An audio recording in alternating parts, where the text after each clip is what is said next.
ನೀವು ನೋಡ್ತಾ ಇದ್ದೀರಾ ಸ್ಪೀಡ್ ನ್ಯೂಸ್. ನಾನ್ ಕಾವ್ಯ ಹೆಗಡೆ. ಸದನದಲ್ಲಿ ಕಿಚ್ಚು ಹೊತ್ತಿಸಿದಂತಹ ದೇಶದ್ರೋಹಿ ಮಾತು. ವಿಧಾನ ಪರಿಷತ್ನಲ್ಲಿ ಕೈ ಕಮಲ ನಾಯಕರ ಜಟಾಪಟಿ ಶುರು. ಪ್ರಧಾನಮಂತ್ರಿಯನ್ನ ದೇಶದ್ರೋಹಿ ಅಂತ ಹೇಳಿ ಉಲ್ಲೇಖ ಮಾಡಲಾಗಿದೆ.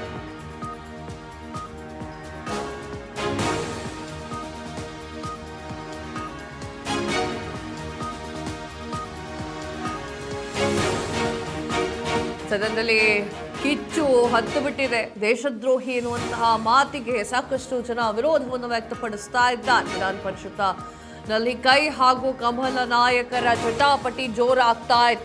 ಪ್ರಧಾನಿಯನ್ನ ದೇಶದ್ರೋಹಿ ಅಂತ ಹೇಳ್ತಾ ಇದ್ದಂತಹ ನಜೀರ್ ಅಹಮದ್ ಕಲಾಪದಲ್ಲಿ ನಜೀರ್ ಅಹಮದ್ ವಿರುದ್ಧ ಭುಗಿಲೆದ್ದಂತಹ ಆಕ್ರೋಶ. ಬೇಷರತ್ತ ಕ್ಷಮೆ ಕೇಳುವಂತೆ ಬಿಜೆಪಿ ನಾಯಕರು ಬಿಗಿಪಟ್ಟನ್ನ ಹಿಡ್ಕೊಂಡು ಕೂತ್ಕೊಂಡಿದ್ದಾರೆ. ಕ್ಷಮೆ ಕೇಳು ಅಂದ್ರೆ ಕೇಳ್ತಾರ ಅವರು? ಇಲ್ಲ, ನಾನು ಹಂಗೆ ಹೇಳಿರ್ಲಿಲ್ಲ, ನಾ ಹಿಂಗ್ ಹೇಳ್ತಾ ಇದ್ದೆ ಅನ್ನುವಂತಹ ಮಾತುಗಳು ಬರ್ತಾನೆ ಇರುತ್ತೆ. ಕಲಾಪದಲ್ಲಿ ಕೂಡಲೇ ಕ್ಷಮೆಯನ್ನ ಕೇಳಬೇಕು ಅಂತ ಹೇಳಿ ಕೇಳಲಾಗಿದೆ.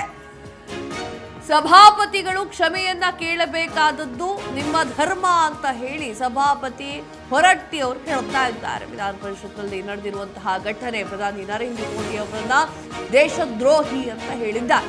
ಯಾರೇ ಹೇಳಿದ್ದು ನಿಮಗೆ ದೇಶದ್ರೋಹಿ ಅಂತ ಹೇಳಿ ಬಿಜೆಪಿಗರು ಸಾಕಷ್ಟು ಜನ ವಿರೋಧವನ್ನ ವ್ಯಕ್ತಪಡಿಸ್ತಾ ಇದ್ರು.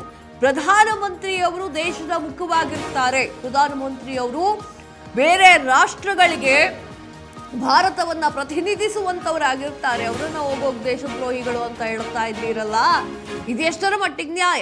ನಿಮ್ಮ ನಾಲಿಗೆಯ ಮೇಲೆ ಹಿಡಿತ ಇರ್ಲಿ ಅಂತ ಹೇಳಿ ಬಿಜೆಪಿಯ ಹಲವಾರು ನಾಯಕರು ಮಾತನಾಡಿದ್ರು. ಏನಾಯ್ತು ಪರಿಷತ್ನಲ್ಲಿ ನೋಡಿ.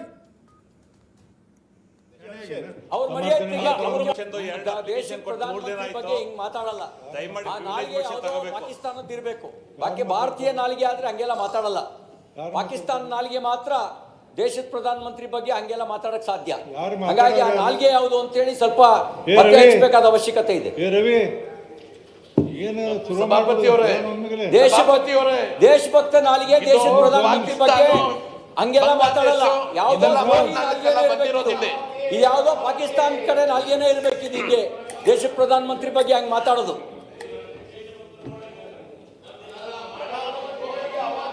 ಅಪ್ಪಂತವ್ ಯಾವ ಹಿಂಗ್ ಮಾತಾಡಲ್ಲ.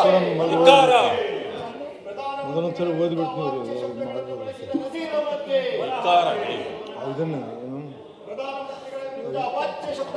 ಆಯ್ತು.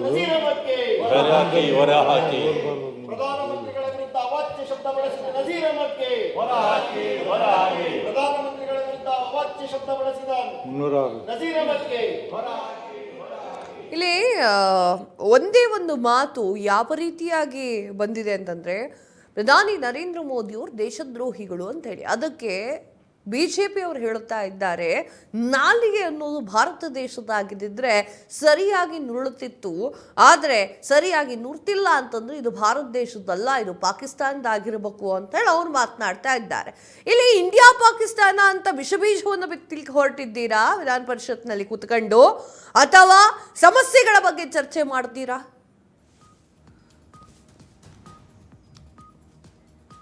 ಮೋದಿ ದೇಶದ್ರೋಹಿ ಹೇಳಿಕೆಗೆ ನಜೀರ್ ಸಮರ್ಥನೆ. ಕ್ಷಮೆ ಕೇಳುವಂತೆ ಪಟ್ಟು ಹಿಡಿದು ಕೂತ್ಕೊಂಡಿರುವಂತಹ ಬಿಜೆಪಿ ನಾಯಕರು, ಯಾವುದೇ ಕಾರಣಕ್ಕೂ ಕೂಡ ನಾನು ಕ್ಷಮೆಯನ್ನ ಕೇಳೋದಿಲ್ಲ.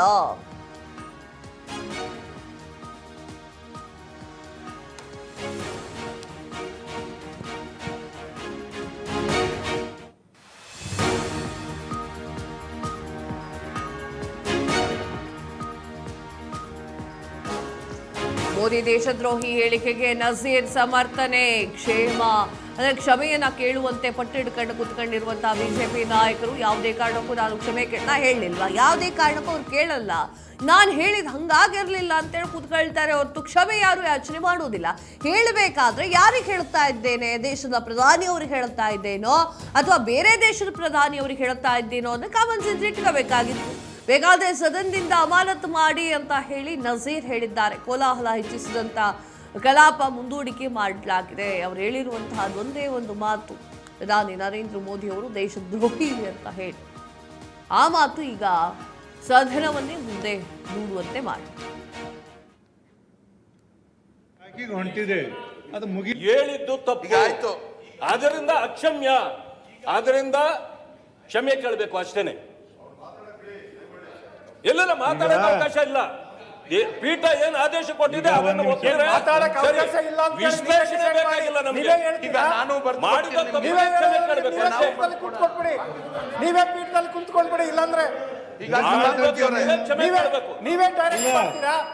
ಏನು ಅವ್ರ ಮಾತುಗಳನ್ನು ಬೆಂಬಲಿಸ್ತೀರಾ ನೀವು? ಅವರು ಹೇಳಿದ್ದನ್ನು ಬೆಂಬಲಿಸ್ತೀರಾ? ಬೆಂಬಲಿಸ್ತೀರಿ ಅಂದ್ರೆ ಹೇಳಿ. ಸಭಾನಾಯಕರೇ, ಅಲ್ಲಲ್ರಿ, ಒಂದು ನಿಮಿಷ, ಒಂದು ಟ್ರ್ಯಾಕಿಗೆ ಹೊಂಟಿದೆ, ಅದು ಮುಗೀಲಿ, ಆಮೇಲೆ ನೀವು ಹೇಳಕತ್ತಿರೋದು ಅದಕ್ಕೆ ನಿಮ್ಗೆ ವಿಶ್ಲೇಷಣೆ ಬೇಡ. ಆಯ್ತು ರೀ, ಆಯ್ತು. ಒಂದು ಕೇಳ್ಬೇಕಾಗತಿ, ಒಮ್ಮಿಗೆ ಎಲ್ಲ ನೀವು ಹೇಳ್ದಂಗೆ ಆಗುದಲ್ಲ.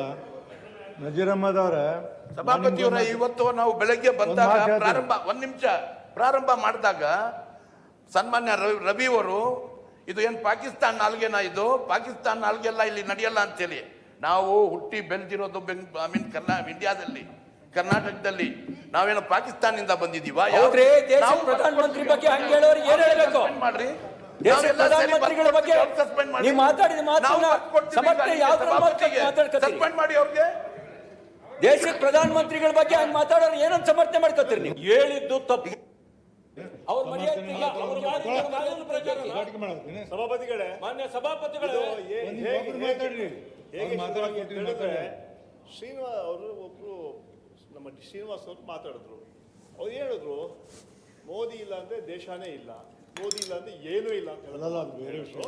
ಅದಕ್ಕೆ ಅವರು ಆ ಕೋಪದಲ್ಲಿ ಟೀಕೆ ಮಾಡಿದ್ರು.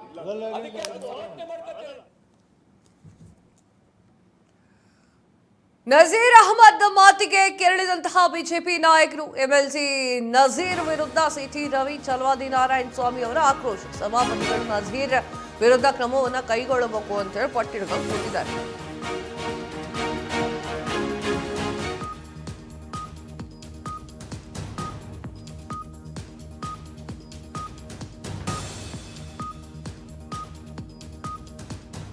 ನಜೀರ್ ಅಹಮದ್ ಮಾತಿಗೆ ಕೆರಳಿ ಕೆಂಡಾಮಂಡಲರಾಗಿರುವಂತಹ ಬಿಜೆಪಿ ನಾಯಕರು. ಎಂಎಲ್ಸಿ ನಜೀರ್ ವಿರುದ್ಧ ಸಿಟಿ ರವಿ, ಚಲವಾದಿ ನಾರಾಯಣ ಸ್ವಾಮಿ ಆಕ್ರೋಶ. ಸಭಾಪತಿಗಳು ನಜೀರ್ ವಿರುದ್ಧ ಕ್ರಮವನ್ನ ಕೈಗೊಳ್ಳಬೇಕು. ಕೇಂದ್ರವನ್ನ ಪ್ರಶ್ನೆ ಮಾಡುವ ಹಕ್ಕಿದೆ, ಆದರೆ ನಿಂದಿಸುವ ಹಕ್ಕು ಯಾರಿಗೂ ಇಲ್ಲ. ನಿಂದಿಸಬಾರದು. ದೇಶದ್ರೋಹಿಗಳಿಗೆ ದೇಶಭಕ್ತರು ದ್ರೋಹಿಗಳಾಗಿ ಕಾಣ್ತಾರೆ. ನಜೀರ್ ಅಹಮದ್ ವಿರುದ್ಧ ಸಿಟಿ ರವಿ ಅವರು ಮತ್ತು ಚಲವಾದಿ ನಾರಾಯಣ ಸ್ವಾಮಿ ಅವರು ವಾಗ್ದಾಳಿಯನ್ನು ನಡೆಸಿದ್ದಾರೆ. ಸಭಾಪತಿಗಳೇ ನಜೀರ್ ಅಹಮದ್ ಹೇಳಿರುವಂತಹ ಮಾತಿಗೆ ಮೊದಲು ಕ್ಷಮೆ ಕೇಳಿಸಿ, ಇಲ್ಲ ಅವರ ವಿರುದ್ಧವಾಗಿ ಕ್ರಮವನ್ನು ಕೈಗೊಳ್ಳಿ. ಪ್ರಧಾನಿ ನರೇಂದ್ರ ಮೋದಿ ಅವರ ವಿಚಾರವಾಗಿ ಅವರು ಪ್ರಧಾನಿಯನ್ನ ದೇಶದ್ರೋಹಿ ಅಂತ ಹೇಳಿ ಕರೀತಾ ಇದ್ದಾರೆ. ಯಾವ ನಿಟ್ಟಿನಲ್ಲಿ ಕರೀತಾ ಇದ್ದಾರೆ? ನೀವು ಅದನ್ನು ನೋಡ್ಕೊಳ್ಬೇಕಲ್ವಾ ಅನ್ನುವಂತಹ ಪ್ರಶ್ನೆಯನ್ನ ಮಾಡಿರುವಂತಹ ಚಲವಾದಿ ನಾರಾಯಣ ಸ್ವಾಮಿ ಹಾಗೂ ಸಿಟಿ ರವಿ ಏನು ಹೇಳಿದ್ರು ನೋಡ್ಕೊಬನ್ನಿ. ಅವರೊಬ್ಬ ದೇಶದ್ರೋಹಿ ಅನ್ನೋ ರೀತಿಯಲ್ಲಿ ನಿಂದಿಸಿದ್ದಾರೆ. ಒಂದು ಸಾರಿ ಅಲ್ಲ, ನರೇಂದ್ರ ಮೋದಿ ದೇಶದ್ರೋಹಿ ಅಂತೇಳಿ ಸುಮಾರು 10 ಬಾರಿ ಹೇಳಿದ್ದಾರೆ. ನಾವು ಅದನ್ನು ಹೇಳಿದ್ದೀವಿ. ಮಾಡಿ ಮಾತಾಡಬೇಡಿ ಅಂತ ಏನು ಮಾತಾಡೋದು? ನಾನು ಹಂಗೆ ಮಾತಾಡೋದು. ಉದ್ದಟತನದಿಂದ ದೇಶದ ಪ್ರಧಾನಮಂತ್ರಿಗಳನ್ನು ಅಪಮಾನಗೊಳಿಸ್ತಕ್ಕಂಥ, ನಿಂದಿಸ್ತಕ್ಕಂಥ ಕೆಲಸವನ್ನು ಮಾಡಿದ್ದಾರೆ. ದೇಶದ ಪ್ರಧಾನಿಯೊಬ್ಬರಿಗೆ ಅವರ ಕಾಲು ಧೂಳಿಗೂ ಸಮಾನವಲ್ಲದ ಒಬ್ಬ ವ್ಯಕ್ತಿ ನಜೀರ್ ಅಹಮದ್ ರವರು ಈ ರೀತಿ ಮಾಡತಕ್ಕಂಥದ್ದು ಎಷ್ಟು ಸರಿ ಅಂತೇಳಿ ನಾವು ಅವರೊಬ್ಬ ದೇಶದ್ರೋಹಿ ಅನ್ನೋ ರೀತಿ ಯಾರು ಭಾಗಿಯಾಗಿದ್ರು ಅನ್ನೋದು ಮೇಲ್ನೋಟಕ್ಕೆ ಗೊತ್ತಾಗುತ್ತೆ. ಬಹುಶಃ ಅವರಿಗೆ ಅವರ ಸಂಕಟನ ಅರ್ಥ ಮಾಡ್ಕೊಳ್ಬಲ್ಲೆ. ದೇಶದ್ರೋಹಿಗಳಿಗೆ ಗುನ್ನ ಹಾಕುವ ಕೆಲಸ ಪ್ರಧಾನಮಂತ್ರಿ ನರೇಂದ್ರ ಮೋದಿ ಅವರು ಮಾಡಿದ್ರು. ನಕ್ಸಲಿಸಮ್ ಅನ್ನ ಕೊನೆಗಾಣಿಸೋದಿಕ್ಕೆ, ಟೆರರಿಸಮ್ ಅನ್ನ ಕೊನೆಗಾಣಿಸೋದಿಕ್ಕೆ ಜೀರೋ ಟಾಲರೆನ್ಸಿನಲ್ಲಿ ಕೆಲಸ ಮಾಡ್ತಾ ಇದ್ದಾರೆ. ಬಹುಶಃ ಅವ್ರದ್ದು ಯಾವುದೋ ರೀತಿಯ ಪ್ರತ್ಯಕ್ಷ ಅಥವಾ ಪರೋಕ್ಷವಾದಂಥ ಸಂಬಂಧ ನಜೀರ್ ಅಹಮದ್ ಅವರಿಗೆ ಇರ್ಬೋದು. ಆ ಸಂಕಟದಲ್ಲಿ ಒಬ್ಬ ದೇಶಭಕ್ತ ಪ್ರಧಾನಮಂತ್ರಿಯನ್ನ ದೇಶದ್ರೋಹಿ ಅಂತಾರೆ. ಯಾಕೆಂದ್ರೆ ದೇಶದ್ರೋಹಿಗಳಿಗೆ ದೇಶಭಕ್ತರು ದೇಶದ್ರೋಹಿಗಳ ಥರನೇ ಕಾಣ್ತಾರೆ. ಆ ಹಿನ್ನೆಲೆಯಲ್ಲಿ ಆರೋಪ ಮಾಡಿರುವಂಥ ಸಾಧ್ಯತೆ ಇದೆ. ಅದು ಕಾಂಗ್ರೆಸ್ ಪಾರ್ಟಿ ಉತ್ತರ ಕೊಡಬೇಕು. ಸಭಾಪತಿಗಳು ಇವ್ರ ಮೇಲೆ ಕ್ರಮ ತಗೊಳ್ಬೇಕು. ಈಗಾಗಲೇ ನಾವು ಸದನದಲ್ಲಿ ದೂರನ್ನು ಕೊಟ್ಟಿದ್ದೇವೆ, ಆಗ್ರಹವನ್ನು ಮಾಡಿದ್ದೇವೆ. ಅವ್ರ ಕ್ರಮ ಕೈಗೊಳ್ಬೇಕು.